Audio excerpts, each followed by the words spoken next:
میں نہیں جانتی کہ تایا ابا کے وکیل نے ثبوت دیے یا نہیں، مگر پہلی ہی پیشی پہ ازمیر کی ضمانت ہو چکی تھی۔ وہ تیسرے دن ہی گھر آ چکا تھا، اور ان 3 دنوں میں دادی اماں نے مجھے نہ جانے کتنی بددعائیں دی تھیں۔ آتے ہی وہ بس دادی اماں سے ملا اور اوپر کا زینہ چڑھ گیا۔ خود کو کمرے میں بند کر چکا تھا۔ عجیب بات یہ تھی کہ مجھے لگا تھا کہ وہ قیامت کھڑی کر دے گا، مجھ سے لڑے گا یا دادی کی طرح مجھے برا بھلا کہے گا، مگر ایک دم سے خاموشی چھا گئی۔ نہ تایا ابا نیچے آئے، نہ تائی اماں، یہاں تک کہ ربیہ تک نیچے نہیں آئی۔ کوئی فساد جھگڑا نہیں کیا۔ ازمیر زیادہ تر اپنے کمرے میں بند رہتا تھا۔ چند دن بعد میں کالج جانے لگی تو دادی نے صاف منع کر دیا۔ کہنے لگی کوئی ضرورت نہیں ہے تمہیں کالج جانے کی، میرے بچے کی عزت کی دھجیاں اڑا کے تم پڑھنے جا رہی ہو۔ میں نے کہا دادی میں نے جو دیکھا تھا وہی کہا تھا، اگر آپ کا پوتا اتنا ہی سچا ہے تو چھپ کے کیوں بیٹھا ہے؟ دنیا کو فیس کرے، اگر فیس نہیں کر سکتا تو مطلب کہیں نہ کہیں اس کے کردار میں جھول ہے۔ میری بات پہ دادی کہنے لگی اپنی زبان کو لگام دو لڑکی، میرا پوتا ہرگز ایسا نہیں ہے اور تم نہیں جاؤ گی کالج۔ میری والدہ بھی بجائے دادی کو سمجھانے کے مجھ سے کہنے لگی ابیہا تم اندر جاؤ۔ میں نے حیرت سے اپنی والدہ کی طرف دیکھا۔ ابیہا اپنے کمرے میں جاؤ۔ میں اپنے کمرے میں چلی گئی، دوپٹہ اتار کے بیڈ پہ پھینکا۔ پتہ نہیں کب میں اپنی مرضی سے جیوں گی، نہ اپنی مرضی سے کہیں آ سکتی ہوں نہ کہیں جا سکتی ہوں۔ کچھ دیر میں میری والدہ میرے کمرے میں آئی، کہنے لگی سچ سچ بتاؤ ابیہا، تم نے ازمیر کو اس لڑکی کو کیا کرتے دیکھا تھا؟ دیکھو مجھے سچ بتانا۔ پتہ نہیں امی اس طرح سے کیوں پوچھ رہی تھی۔ میں نے کہا امی سچ کہوں تو جان خلاصی مل جائے گی ازمیر کی غلامی سے۔ میری بات سن کے میری والدہ کہنے لگی وہ جا چکا ہے۔ یہ سن کے مجھے حیرت کا جھٹکا لگا۔ کہاں جا چکا ہے؟ پتہ نہیں، رات کے 3 بجے گھر سے چلا گیا تھا۔ یہ میرے لیے ایک نیا انکشاف تھا۔ وہ گھر سے جا چکا تھا مگر کہاں؟ میری والدہ کہنے لگی بتاؤ مجھے ابیہا، کیا تم نے ازمیر کو اس لڑکی کے ساتھ کچھ کرتے دیکھا تھا؟ میں چپ سی ہو گئی۔ بولو ابیہا کیا دیکھا تھا تم نے؟ میں نے کہا وہ لڑکی ازمیر سے کہہ رہی تھی کہ وہ اس کے بچے کی ماں بننے والی ہے اور وہ اسے دھوکہ دے رہا ہے۔ میری والدہ کہنے لگی پھر کیا ازمیر نے اس لڑکی سے اس بات کا اعتراف کیا تھا؟ میں نے کہا اعتراف کون کرتا ہے امی، سب مکر جاتے ہیں، کون اپنا جرم قبول کرتا ہے؟ میری بات پہ میری والدہ کہنے لگی میڈیکل رپورٹ سے وہ لڑکی جھوٹی ثابت ہو چکی ہے۔ وہ جان بوجھ کے ازمیر کو بدنام کرنا چاہتی تھی تاکہ مجبوراً ازمیر اس سے شادی کر لے، اور اس بات کا اعتراف وہ لڑکی بھری عدالت میں کر چکی ہے۔ تم جانتی ہو تمہاری اس جھوٹی گواہی سے ازمیر کی اور ہم سب کی کتنی بدنامی ہوئی ہے۔ تمہیں اندازہ ہے اپنی حماقت سے تم نے کیا کیا ہے؟ ابیہا تم نے اچھا نہیں کیا۔ پتہ نہیں میری ماں اتنی کیوں پریشان تھی۔ میں نے کہا امی جو دیکھا تھا وہ کہہ دیا۔ میری والدہ کہنے لگی جھوٹ، تم جھوٹ بول رہی ہو۔ تم نے کہا تھا تم نے اسے اس لڑکی کے ساتھ گناہ کرتے دیکھا تھا۔ تم جانتی ہو تم نے سب کے سامنے کیا کیا ہے اور کس کے ساتھ کیا ہے؟ تمہیں اندازہ ہے تمہارا باپ کتنا پریشان ہے؟ سارے خاندان کو پتہ ہے کہ تمہارا نکاح ازمیر سے ہوا ہے، اور سارے خاندان کو یہ بھی پتہ چل چکا ہے کہ اس پہ الزام کس نے لگایا تھا، اور یہ بھی پتہ چل چکا ہے کہ جھوٹا لگایا تھا۔ میں اپنی ماں کو حیرت سے دیکھ رہی تھی۔ میری ماں کی آنکھوں میں آنسو جھلملا رہے تھے۔ تم جانتی ہو لوگوں کو جواب دینے کے لیے ہمارے پاس کچھ نہیں ہے۔ تمہارے والد تمہاری وجہ سے بے تحاشا پریشان ہے۔ تم نے بنا کچھ سوچے سمجھے کیا کر دیا ابیہا؟ تم نے کچھ بھی نہیں سوچا، نہ ہماری عزت کے بارے میں نہ اپنے شوہر کی عزت کے بارے میں۔ میری والدہ کے آنسو گر کے ان کے رخسار بھگونے لگے۔ انہوں نے اپنے آنسو صاف کیے، کہنے لگی ساری زندگی میں نے تمہاری دادی کی کڑوی کسیلی سنی، لیکن کبھی یاسر کی عزت پہ حرف نہیں آنے دیا۔ تمہاری دادی کی نظر میں شاید اہمیت نہیں رکھتی، لیکن اپنے شوہر کی نظر میں بہت اہمیت رکھتی ہوں۔ وہ جانتے ہیں کہ میں نے کیا کیا قربانیاں دی ہیں۔ انہوں نے آج تک مجھے کبھی کچھ نہیں کہا، کبھی اپنی والدہ کی باتوں میں آ کے مجھے تکلیف نہیں دی۔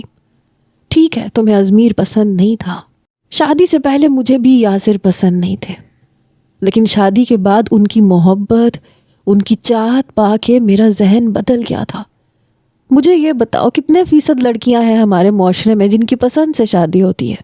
زیادہ تر اپنے والدین کے فیصلے پہ کر لیتی ہیں، اور کچھ ایسے بھی ہیں جو اپنے ناپسندیدہ کزنوں سے بھی شادیاں کر لیتے ہیں، لیکن وقت گزرنے کے ساتھ ساتھ سب کچھ ٹھیک ہو جاتا ہے۔ یوں رشتہ توڑوانے کے لیے گھٹیا الزام تو نہیں لگاتی۔ جانتی ہو اگر وہ چاہتا تو تم پہ کیس کر سکتا تھا، حد کے عزت کا، لیکن اس نے کچھ نہیں کہا، صرف اپنے آپ کو عدالت کے سامنے کلیئر کیا۔ جانتی ہو عدالت میں وکیل نے تمہارے نام کو کتنا اچھالنا چاہا، تمہیں کورٹ میں بلانے کے لیے کہا گیا، لیکن ازمیر نے منع کر دیا کہ بات مجھ سے کریں، وہ نہیں آئے گی، وہ ہمارے گھر کی عزت ہے اور ہمارے گھر کی عزت عدالت میں نہیں جائے گی۔ الزام مجھ پہ لگا ہے، بدکاری کا لگا ہے، اور میں اسے پوری عدالت کے سامنے کلیئر کر دوں گا، اور اس نے کر کے دکھایا۔ چھوٹی موٹی لڑائیاں جھگڑے سمجھ میں آتے ہیں ابیا، لیکن جو تم نے کیا ہے وہ سمجھ میں نہیں آتا۔ میں چاہتی تھی کہ تمہیں سمجھاؤں، لیکن پھر پتہ چلا کہ وہ چلا گیا۔ میں تمہاری تائی اماں کے پاس گئی تھی، لیکن انہوں نے سیدھے منہ بات تک نہیں کی۔ کہنے لگی اگر ابیہ نے ازمیر کے ساتھ نکاح کر کے میرے بیٹے کو اس طرح سے بدنام کرنا تھا تو بتا دیتی، میں اپنے بیٹے کو مرنے دے دیتی، کیونکہ جو زندگی اس نے دی ہے وہ پل پل مرنے کے برابر ہی ہے۔ ایک عزت دار مرد خود پہ زنا کا الزام برداشت نہیں کر سکتا۔ اپنے بیٹے کو میں نے 2 بار پھوٹ پھوٹ کے روتے دیکھا ہے، ایک بار ابیہ کے لیے اور دوسری بار اپنی عزت کے چھن جانے پہ، اور دونوں کی وجہ تمہاری بیٹی ہے۔ میں کہہ دوں گی ازمیر سے کہ دے دے ابیہ کو طلاق، اپنی بیٹی سے کہنا کہ اسے جو پسند ہے اس سے نکاح کر لے۔ میری والدہ کی آنکھوں سے آنسو بہہ رہے تھے اور میں گم سم بیٹھی انہیں دیکھ رہی تھی۔ فی الحال تو مجھے یہ پریشانی تھی کہ وہ گیا کہاں، خود کو کچھ نہ کر بیٹھے۔ میں بے تحاشا پریشان ہوئی تھی۔ پورا دن گزر گیا تھا، دادی اماں کی تسبیحوں پہ تسبیحاں جاری تھیں، شاید کوئی وظیفہ پڑھ رہی تھیں۔ رات کے 1 بجے وہ لاؤنج میں داخل ہوا۔ میرے والدین تک دادی اماں کے پاس بیٹھے تھے۔ اماں بھی ابھی انہیں بلڈ پریشر کی دوسری دوا دے کے ہٹی تھیں، لیکن بلڈ پریشر ابھی بھی نیچے آنے کا نام نہیں لے رہا تھا۔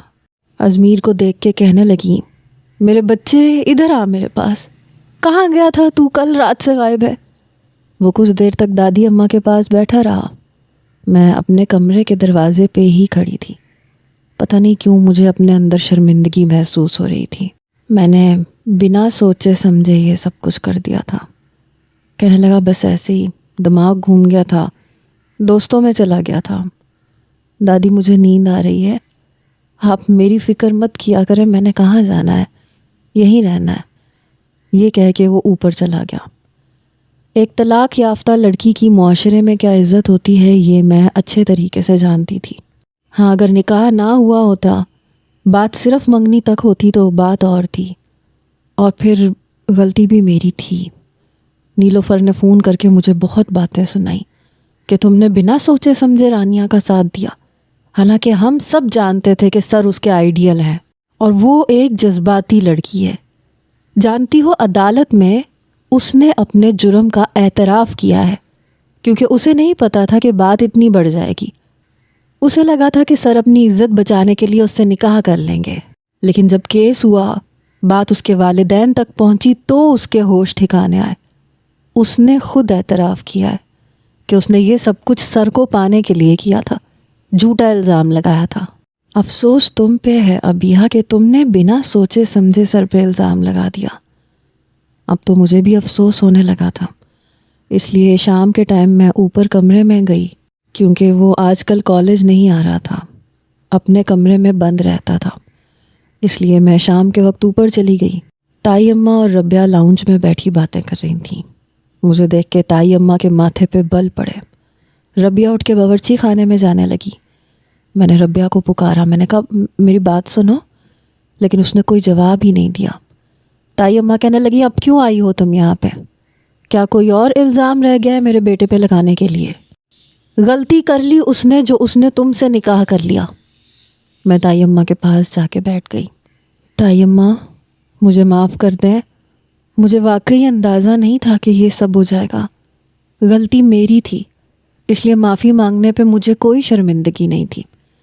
تائی اماں کہنے لگی ہر چیز کی حد ہوتی ہے، جو تم نے کیا ہے وہ میری نظر میں قابل معافی ہے ہی نہیں۔ یہ کہہ کے وہ بھی اٹھ کے چلی گئی۔ میری آنکھوں میں آنسو جھلملا رہے تھے۔ میں ازمیر کے کمرے کے پاس گئی، لگ رہا تھا جیسے پاؤں بے جان ہو گئے ہیں۔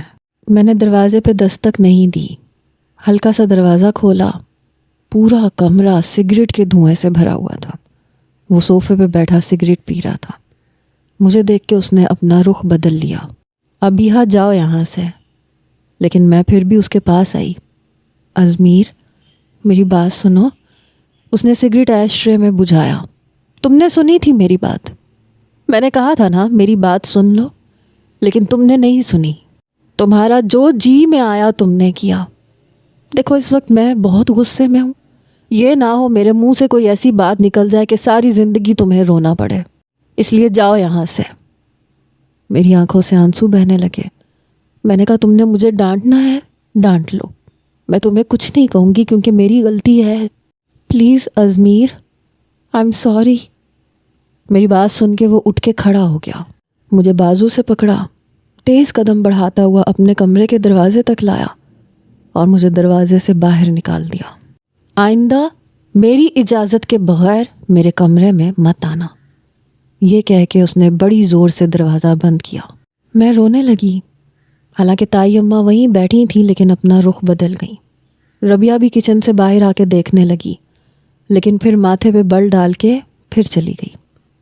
آج تک وہ بھی تو میری اہانت کرتا آیا تھا، اسے تو کبھی کسی نے نہیں روکا نہ ٹوکا، اور میں تو اپنی غلطی کی معافی بھی مانگ رہی تھی۔ میں چپ چاپ زینہ اتر کے نیچے آ گئی۔ میری والدہ اس وقت چائے بنا کے لاؤنج میں رکھ رہی تھیں۔ کہنے لگیں تم اوپر کیوں گئی تھی؟ میں نے کہا معافی مانگنے گئی تھی، میری غلطی تھی اس لیے مجھے معافی تو مانگنی تھی۔ میری والدہ کہنے لگیں پھر معاف کر دیا اس نے؟ میں نے کہا کمرے سے باہر نکال دیا۔ دادی اماں کہنے لگیں تو اور کیا کرتا، پھولوں کے ہار پہناتا تمہیں، اور یہ لڑکی جو کچھ تم نے کیا ہے اچھا نہیں کیا۔ میں دادی کے پاس جا کے بیٹھ گئی۔ میں نے کہا دادی آپ اس سے کہیں نا مجھے معاف کر دے، مجھ سے غلطی ہو گئی۔ میں دادی کے ساتھ لگ کے رونے لگی۔ میری والدہ کی آنکھوں میں بھی آنسو تھے۔ دادی کہنے لگی اچھا میں سمجھاؤں گی اسے، بس رونا بند کرو۔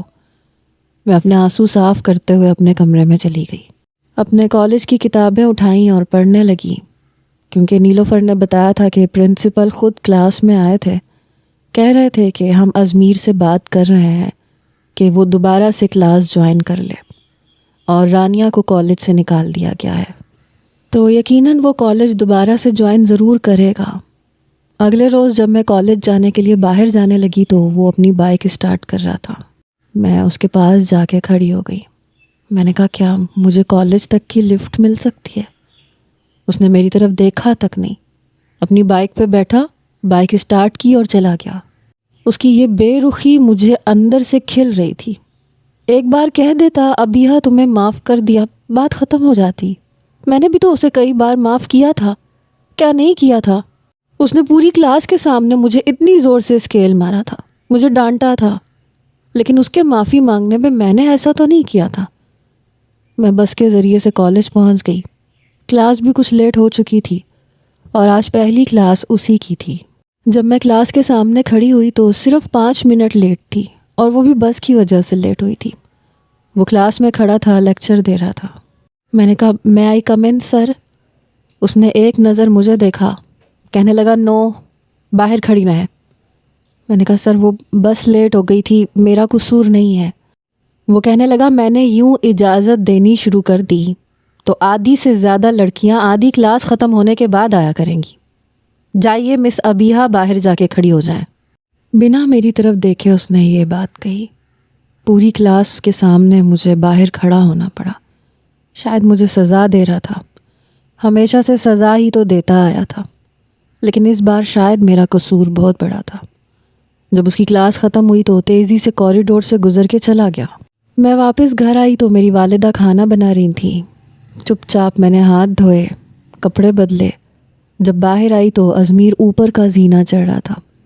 ارے بیٹا کھانا تو کھا جاؤ، اس بار میری والدہ نے کہا۔ نہیں چچی، میں اوپر کھا لوں گا، آج کے بعد سے آپ میرے کھانے پینے کی فکر مت کیجیے گا۔ یہ کہہ کے وہ سیڑھیاں پھلانگتا ہوا اوپر جا چکا تھا۔ دادی اماں کہنے لگی اب نہیں آئے گا نیچے، میں اچھے طریقے سے جانتی ہوں۔ اس کے غصے کو تو میں بھی جان چکی تھی، جب بھی اس کا کوئی کام کرنے لگتی تو صاف منع کر دیتا، اپنی شرٹ تک میرے ہاتھ سے چھین لیتا۔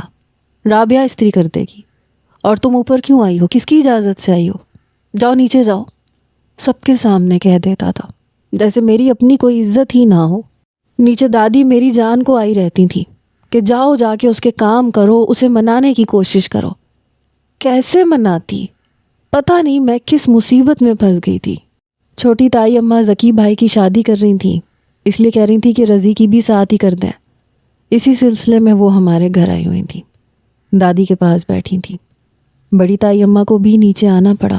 دادی اماں کہنے لگی چلو یہ تو اچھی بات ہے، ایسے کرتے ہیں ازمیر اور ابیحہ کی بھی رخصتی کر دیتے ہیں۔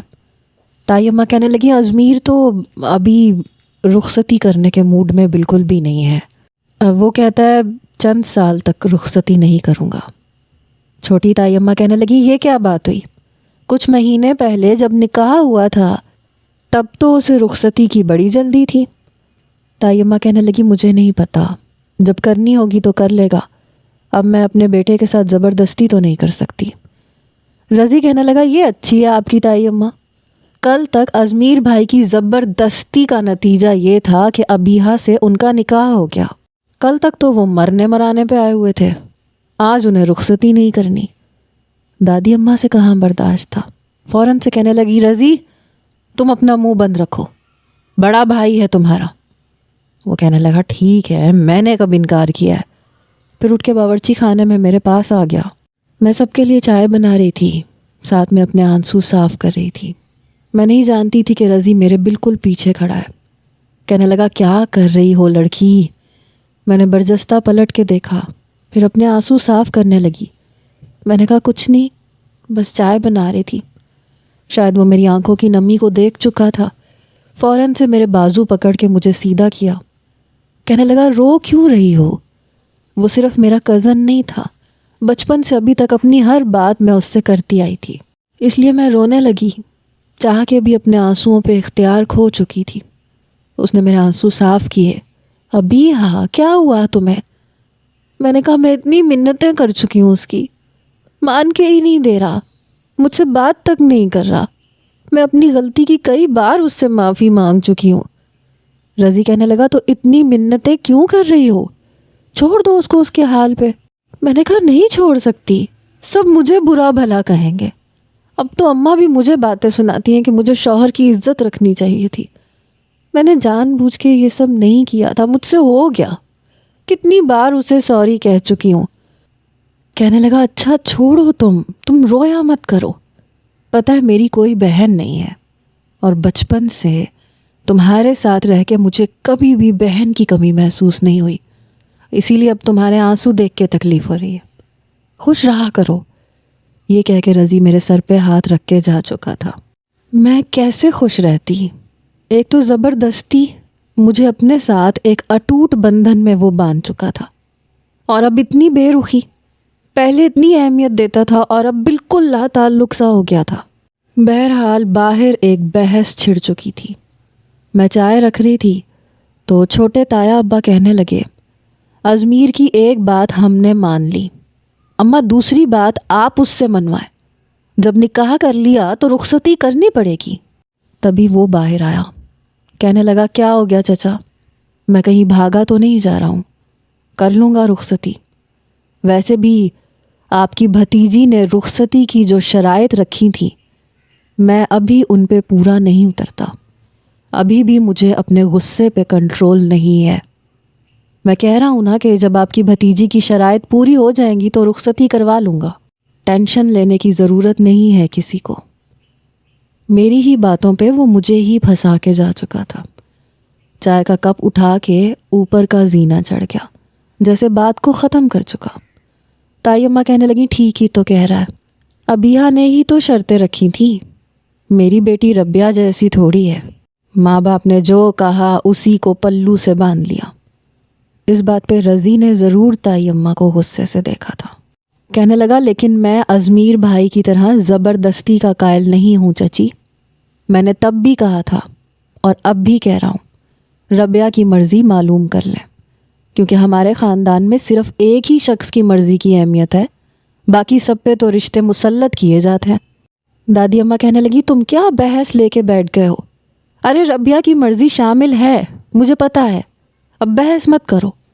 سکینہ تم ذکی کے ساتھ رضی کی بھی شادی کی تیاریاں شروع کر دو، باقی رہ گیا ازمیر تو وہ گھر کی بات ہے، جب کہے گا رخصتی کی تیاری کر لیں گے۔ بات ختم ہو چکی تھی۔ 1 مہینے کے اندر اندر ذکی بھائی اور رضی کی شادیوں کی تیاریاں مکمل ہو چکی تھیں۔ اس بار میں نے بلیک کلر کا فینسی ڈریس پہنا تھا، کیونکہ بلیک کلر اس کی کمزوری تھی۔ اول تو مجھے بلیک کلر پسند نہیں تھا، میں بہت کم پہنتی تھی، لیکن جب پہنتی تھی تو اس کی نظروں کے حصار میں رہتی تھی۔ کہتا تھا ابیہا اس کلر میں تم سب سے زیادہ اچھی لگتی ہو، لیکن اس وقت مجھے اس کی باتوں کا مفہوم پتہ نہیں ہوتا تھا، اس لیے میں کہتی تھی کہ مجھے پتہ ہوتا تو پہنتی ہی نہیں، کیونکہ مجھے تمہیں اچھا لگنا ہی نہیں ہے۔ اور وہ ہنسنے لگتا تھا۔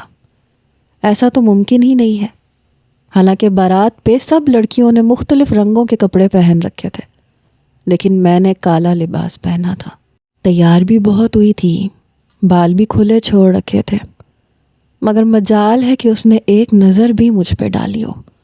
اماں کے کہنے پہ اور دادی اماں کے بے حد اصرار پہ مجھے مجبوراً تائی اماں کے ساتھ ساتھ رہنا پڑا۔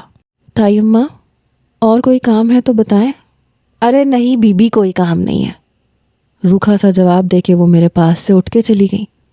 پتہ نہیں کیوں اپنا آپ بہت بے وقت سا لگ رہا تھا۔ دلہن بنی ربیہ بہت پیاری لگ رہی تھی۔ اسے اس کے کمرے سے نیچے اسٹیج تک میں ہی لے کے گئی تھی۔ سیڑھیاں اترتے ہوئے اچانک سے ازمیر ہم دونوں کے سامنے آ گیا۔ ربیہ کو دیکھ کے اس کے سر پہ پیار دینے لگا، اس کے ماتھے پہ بوسہ دیتے ہوئے دعائیں دینے لگا۔ کہنے لگا یوں تو میں نے تمہاری شادی میں کوئی کمی نہیں چھوڑی، لیکن پھر بھی بھائی سے کوئی تحفہ چاہیے تو مانگ لو۔ کچھ نہیں بھائی، آپ نے پہلے ہی کوئی کمی نہیں چھوڑی، جس چیز پہ میں نے ہاتھ رکھا آپ نے مجھے خرید کے دی۔ میں بہت لکی ہوں کہ مجھے آپ جیسا بھائی ملا ہے۔ اسی وقت ازمیر نے اپنا ہاتھ آگے بڑھایا، میرے ہاتھ سے ربیہ کا ہاتھ چھڑوا لیا۔ میں اس کی شکل دیکھتی رہ گئی اور پھر وہ ربیہ کو اپنے ساتھ باہر لے کے آیا۔ میں نے کہا کہ کیا میری اتنی بھی اہمیت نہیں تھی؟ میں اس کے بعد ہال پہنچی، نہ تو میں تائی اماں کے پاس بیٹھی، نہ اسٹیج پہ گئی، بس ایک کرسی پہ جم کے بیٹھی رہی۔ نہ میں نے اپنی والدہ کی گھوری کی طرف دیکھا، نہ دادی اماں کی باتوں پہ توجہ دی۔ میں نے کھانا تک ٹھیک سے نہیں کھایا۔ دودھ پلائی کی رسم پہ بھی ربیہ کی ماموں کی بیٹیاں آگے آئی تھیں۔ البتہ چھوٹی تائی اماں نے ذکی اور رضی کی بہن کی حیثیت سے مجھے 10,000 دیے تھے۔ ذکی بھائی کی دلہن بہت اچھی تھی، انہی کی طرح تھی، سیدھی سادی سی۔ رخصتی کے وقت بھی میں آگے بڑھ کر نہیں گئی، ایسے ہے تو پھر ایسے ہی ٹھیک صحیح، میں کب تک اس شخص کے آگے جھکتی۔ ولیمے پہ بھی میں نے ازمیر کی طرف ایک نظر نہیں ڈالی۔ سارا فنکشن میں نے ایک کرسی پہ بیٹھ کے گزارا۔ دادی اماں نے بہت باتیں سنائی۔ توبہ توبہ، اتنا نخرہ ہے اس لڑکی میں، کہا بھی تھا تائی اماں کے آگے پیچھے پھرو، لیکن نہیں بھائی، شہناز بہت بدتمیز کر دیا تم نے اسے۔ میں اگلے دن کالج پہنچی، ویسے بھی فائنل پیپر ہونے والے تھے۔ آج کل میں پیپرز کی ہی تیاری کر رہی تھی۔ 1 ہفتے کے بعد میرا پہلا پیپر تھا۔ جب تائی اماں نیچے آئیں، میری والدہ سے کہنے لگی ربیہ کی دعوت ہے آج، ایسے کرو ابیہا کو اوپر بھیج دو، مجھ سے اکیلے کام نہیں ہو رہا۔ میری والدہ تو اسی بات پہ خوش تھی کہ تائی اماں نے سیدھے منہ بات کر لی۔ میں اپنے کمرے میں بیٹھی تیاری کر رہی تھی، امی کہنے لگی جاؤ ربیہ کی دعوت ہے، جا کے اپنی تائی اماں کا ہاتھ بٹاؤ۔ میں نے کہا امی میرا پیپر ہے۔ کہنے لگی کچھ نہیں ہوتا، چلو جاؤ، شکر ہے بھابھی کا موڈ کچھ تو ٹھیک ہوا۔ میں نے کہا امی کیا آپ سب لوگ یہی دیکھتے رہیں گے کہ تائی اماں کا موڈ ٹھیک ہوا یا نہیں، ان کے بیٹے کا پارا نیچے آیا یا نہیں؟ نکاح نہ ہو گیا، میرے سر پہ تو ایک عذاب ہو گیا۔ میری والدہ کہنے لگی دیکھو اللہ اللہ کر کے سب کچھ ٹھیک ہو رہا ہے،